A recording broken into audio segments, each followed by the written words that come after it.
Successful aircraft rescue requires the creative use of a variety of fire suppression tools, agents, and equipment.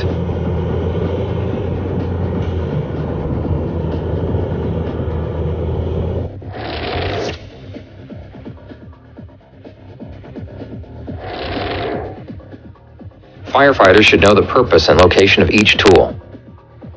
Other fire departments and emergency agencies have additional fire suppression equipment you can call on when needed. Make a list of other resources and post it where you can get access quickly in an emergency.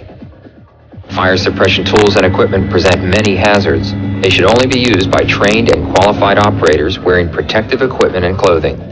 They should never be operated by firefighters who are excessively fatigued.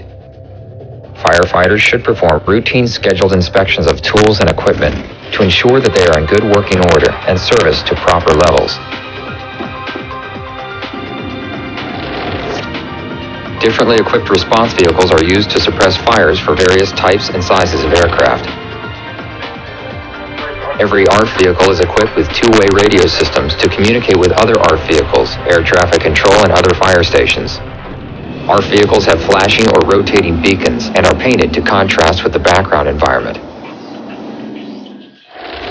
ARF vehicles are equipped with fixed large volume nozzles or turrets on the bumper and/or roof. Bumper turrets are typically used at close range and to protect the vehicle from flare-ups or reflashes. The maximum range of a bumper turret without wind is usually 150 feet. A high-flow bumper turret is often the primary fighter fighting turret. Most ARF vehicles can discharge agent from turrets while moving. Many turrets have half-flow and full-flow settings, which allow firefighters to knock down a fire while conserving agent for later use. Bumper and roof turrets can have 4 different types of nozzles: air aspirating foam nozzles, non-air aspirating fog nozzles, chemical injection nozzles, and secondary agent nozzles.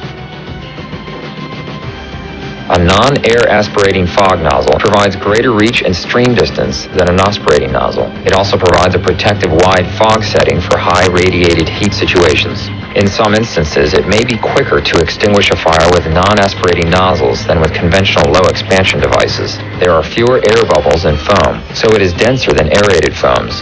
This allows the foam to better penetrate the fire's thermal updraft or chimney effect and produce aqueous film faster. Truck-mounted and handheld piercing nozzles can be used to inject water, complementary agents through the skin of an aircraft. There are also a number of complementary agent nozzles that can be mounted on handlines, roof turrets, or bumper turrets. A twin-agent handline nozzle provides the option to use foam, dry chemicals, or a combination of both from a single nozzle. Federal Aviation Regulation Part 139 requires that ARF vehicles carry twice the foam concentrate needed for the amount of water carried, or enough for 2 tanks of water. ARF vehicles are manufactured in specific sizes to meet index requirements. Forward-looking infrared, or FLIR, cameras provide infrared guidance during low visibility response situations. FLIR images of an aircraft can help us identify normal heat signatures as compared to hotspots. Handheld thermal imagers are valuable tools during interior fire attack and search and rescue. The Driver's Enhanced Vision System, or DEVS, uses FLIR and other technologies to help drivers with 3 difficult aspects of poor visibility response: navigating to the accident site, locating the accident, and negotiating terrain and obstacles on the way to the accident site.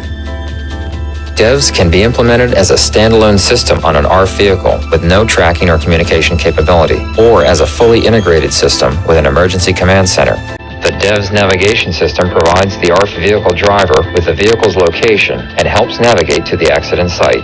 The tracking system helps the driver locate and navigate to the accident site. This capability will reduce driver communication workload and improve the situational awareness of the driver and command or dispatch personnel.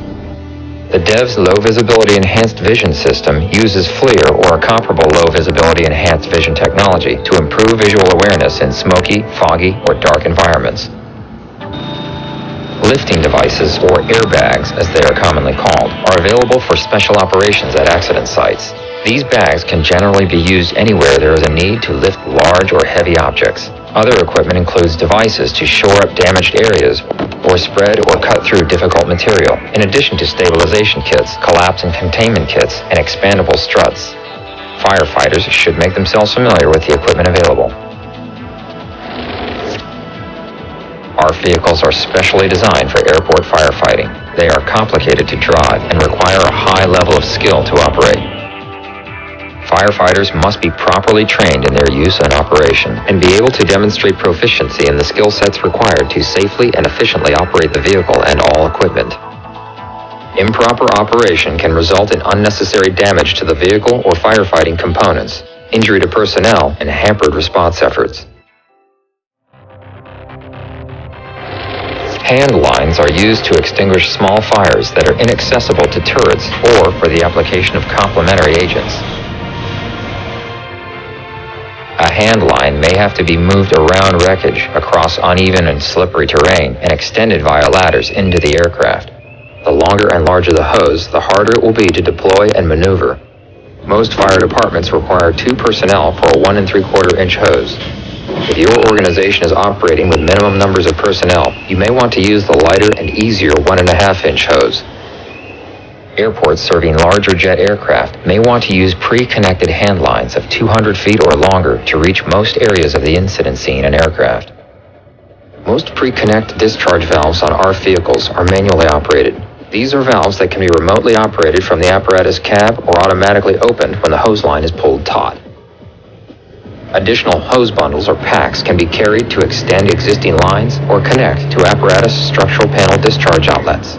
Enough 2 1/2 inch, 3 inch, or larger hose should be carried for water resupply. Small fire situations that do not warrant the use of turrets or hose lines should be handled with portable extinguishers.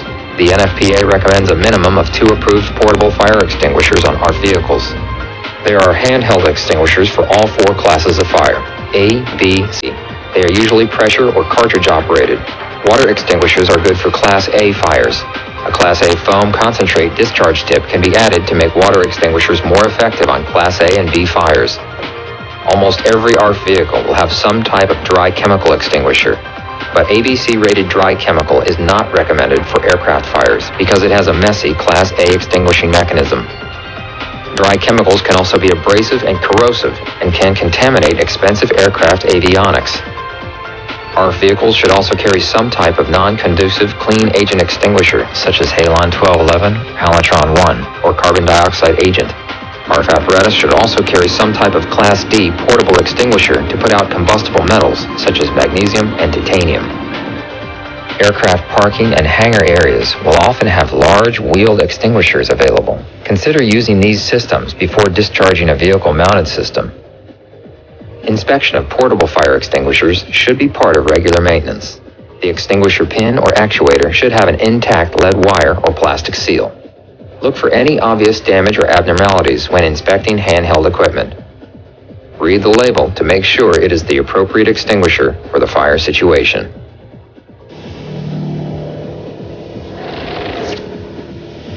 Our vehicles carry large quantities of water, foam concentrate, and complementary agents. Foam tanks are sized to carry sufficient quantities of foam concentrate to supply the ARF vehicle through the discharge of at least 2 full tanks of water. Departments and mutual aid departments must have compatible hose connections or proper adapters available. Make sure the correct type of foam is being added to the tank. All Part 139 airports should be using mil-spec 3 or 6% AFFF foam as their resupply agent. Our vehicles are calibrated and tested to deliver foam at the proper proportion for either 3 or 6% concentrates to ensure quality and consistency of the agent. Foam can be added to the tank through top fill or bottom fill connections. Every certificated airport will have at least one vehicle equipped with a complementary agent, such as dry chemical powder, Halon 1211, or Halotron 1. If the pop-up service indicator on the top of your dry chemical storage vessel is activated, it means that the system is pressurized or was pressurized and needs to be reserviced.